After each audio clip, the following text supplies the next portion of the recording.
The legislature is the lawmaking branch of our state government. It's a bicameral branch of government, which means it has two houses, the Senate and the Assembly. Members of both the Senate and the Assembly are known as legislators, and they have the same basic duty to represent the people of New York and pass laws. New York is a large, diverse state with millions of people and places, all of which have different things to offer and different needs to fulfill.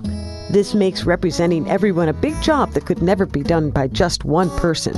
Currently, there are 62 members of the Senate and 150 members of the Assembly to represent the people of New York. The people that the legislators represent are called their constituents. Each senator represents around 300,000 constituents, and each assemblyman represents around 130,000. Either way, that's a lot of people. Each legislator represents a different part of the state, which is called a district.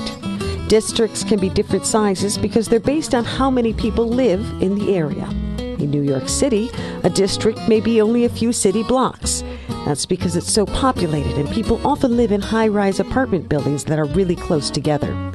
But in the northern part of the state, a district can be much, much larger, and that's because there are many fewer people in the area and the homes are much more spread out. So the main job of the state legislature is to pass laws, which is known as legislation. That's why they're called legislators. If someone has an idea for a new law, they present that idea to their legislator. If he agrees that it's a good idea, he has it written into a bill.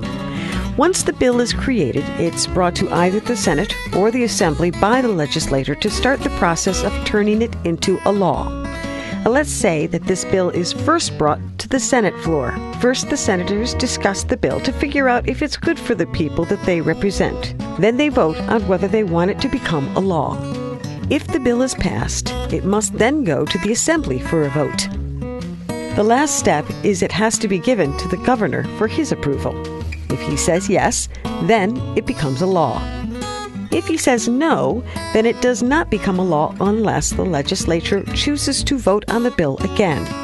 If they do, and 2/3 of the members of each house vote in favor of the bill, it will become a law, even though the governor said no.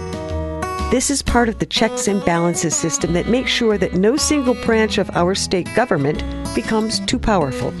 Whether the Senate or Assembly votes yes or no on any piece of legislation, it is their duty to make that decision based on what's best for the people of New York that they represent.